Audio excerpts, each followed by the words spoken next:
ఇక స్థానిక సంస్థల ఉప ఎన్నిక ఫలితాల ఉత్కంఠకు రేపు తెరపడనుంది. ఈ సందర్భంగా మహబూబ్ నగర్ జిల్లా కేంద్రంలోని బాయ్స్ కాలేజీలో కౌంటింగ్ కు ఏర్పాట్లు పూర్తి చేశారు అధికారులు.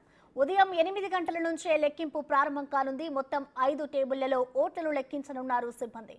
దీనిపై మరింత సమాచారాన్ని మా ప్రతినిధి శంకర్ అందిస్తారు. సంస్థల ఉప ఎన్నిక ఫలితాల ఉత్కంఠతకు తెరపడనుంది.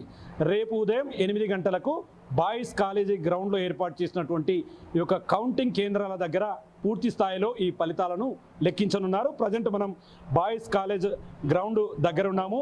విజువల్స్లో కూడా చాలా క్లియర్గా చూడొచ్చు. ఇప్పటికే పూర్తి స్థాయిలో దీనిపైన కలెక్టర్ చాలా దృష్టి పెట్టి ముందరకు వెళ్తున్నటువంటి పరిస్థితి కనిపిస్తుంది.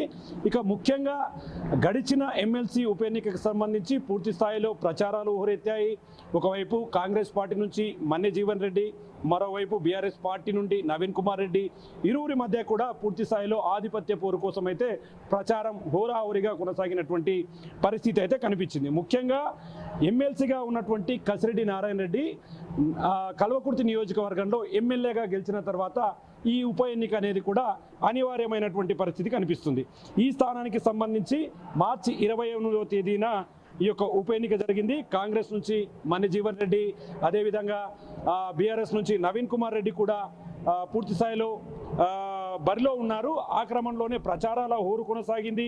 ముఖ్యంగా ఏదైతే దీంట్లో దాదాపు 1439 మంది ఓటర్లు ఉండగా 1437 మంది ఓటర్లు తమ ఓటు హక్కును వినియోగించుకున్నారు. దీంట్లో ఎక్స్-అఫిషియో సభ్యులుగా ఉన్నటువంటి ఎమ్మెల్యేలు, ఎంపీలు, ఎమ్మెల్సీలు కలిపి మొత్తం 19 మంది ఓటు హక్కును కూడా ఉపయోగించుకున్నటువంటి పరిస్థితి కనిపిస్తుంది. ముఖ్యంగా ఏప్రిల్ 2వ తేదీన కౌంటింగ్ జరగాల్సి ఉండగా సార్వత్రిక ఎన్నికల కోడ్ అమల్లోకి రావడంతో ఎన్నికల కమిషన్ను ఈ యొక్క కౌంటింగ్ ప్రక్రియను అంటే రేపు జూన్ 2వ తేదీకి వాయిదా వేయడం జరిగింది. దీంతో రేపటి కోసం ఏర్పాట్లను ముమ్మరంగా చేస్తున్నారు అధికారులు. 4 టేబుళ్లలో 300 ఓట్ల చొప్పున ఒక్కో టేబుల్లో 230 ఓట్ల లెక్కింపు ప్రక్రియను ఉండేలాగా కూడా సర్వం సిద్ధం చేసినటువంటి పరిస్థితి కనిపిస్తుంది. ఇక ముఖ్యంగా మొత్తం 10 పోలింగ్ కేంద్రాల్లో నమోదైనటువంటి బ్యాలెట్ బాక్సుల్లోని ఓట్లను లెక్కించనున్నారు. వీటిలో నుంచి చెల్లని ఓట్లు కావచ్చు, అదేవిధంగా చెల్లిన ఓట్లు కూడా వేరు చేసి తర్వాతగా మొదటగా ఫస్ట్ ప్రయారిటీ ఓట్లను కూడా లెక్కిస్తారు. దీంట్లో సగానికంటే ఒక ఓటు ఎక్కువగా వచ్చినా కూడా ఆ అభ్యర్థిని విజేతగా ప్రకటిస్తారు.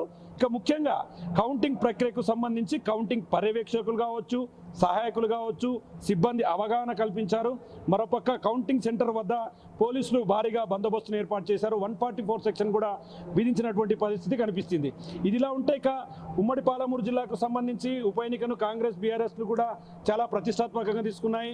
ఖచ్చితంగా అప్పుడు అధికారంలో ఉన్నటువంటి బీఆర్ఎస్ పార్టీకి సంబంధించినటువంటి కౌన్సిలర్లు ఎక్కువగా ఉండడం, అదేవిధంగా పూర్తి స్థాయిలో ఇదంతా కూడా బీఆర్ఎస్ వైపు మొగ్గు చూపుతుందని అనుకున్నారు. కానీ కాంగ్రెస్ పార్టీ అసెంబ్లీ ఎన్నికల్లో పూర్తి స్థాయిలో మెజార్టీ సాధించిన తర్వాత 14 నియోజకవర్గాల్లో 12 నియోజకవర్గాలు కూడా కాంగ్రెస్ ఎమ్మెల్యేలే పూర్తి స్థాయిలో ఇక్కడ విజయం సాధించారు. ఈ క్రమంలోనే పూర్తిగా మన్నె జీవన్ రెడ్డి బీఆర్ఎస్ నుంచి కాంగ్రెస్లోకి రావడం, ఆ తర్వాత ఆయనకు కాంగ్రెస్ పార్టీ నుంచి ఎమ్మెల్సీగా టికెట్ ఇవ్వడంతో ఈ పోటీలో ఆయనకు పాల్గొన్నటువంటి పరిస్థితి అప్పుడు మనం గమనించాం. ఎమ్మెల్సీ ఎన్నికలకు సంబంధించి ప్రచారంలో గోవాలో సైతం కూడా తాయిలాలు, అదేవిధంగా ముడుపులు ముట్టించడం, పూర్తి స్థాయిలో ఇక్కడ ఉన్నటువంటి 1439 ఓటర్లను ఆకర్షించేందుకైతే పూర్తి స్థాయిలో తమ వైపు తిప్పుకునే ప్రయత్నం చేశారు. గోవాలో కూడా వారికి సంబంధించి గోవా టూర్లు కూడా ఏర్పాటు చేసినటువంటి పరిస్థితి అయితే బీఆర్ఎస్ వైపు నుంచి కనిపించాయి.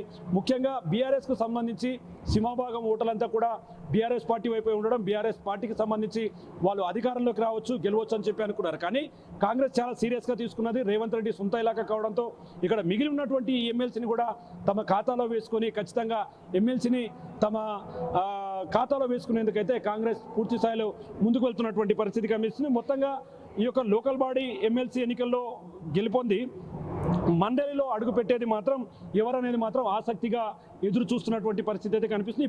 ఏదేమైనప్పటికీ రేపు మరి జరగబోయే కౌంటింగ్ ప్రక్రియకు సంబంధించి ఓవరాల్గా లెక్కింపు ప్రక్రియ కొనసాగనుంది. దీనికి సంబంధించి ఇప్పటికే జిల్లా కలెక్టర్, జిల్లా ఎస్పీలు కూడా ఈ ప్రాంతాన్ని అంతా కూడా తమ ఆధీనంలో ఉంచుకొని ఎక్కడ కూడా ఎలాంటి అవాంఛనీయ సంఘటనలు జరగకుండా కౌంటింగ్ ప్రక్రియ సజావుగా కొనసాగేలాగా కూడా ప్లాన్ చేస్తూ ముందుకు వెళ్తున్నటువంటి పరిస్థితి అయితే ఇక్కడ కనిపిస్తుంది. ఇది ఓవరాల్గా రేపు జరగబోయే మహబూబ్నగర్ ఎమ్మెల్సీ ఉప ఎన్నిక కౌంటింగ్ ప్రక్రియకు సంబంధించినటువంటి లేటెస్ట్ అప్డేట్. కెమెరా పర్సన్ నగేష్తో Shankar Goud, big TV, Mahabubnagar నుండి.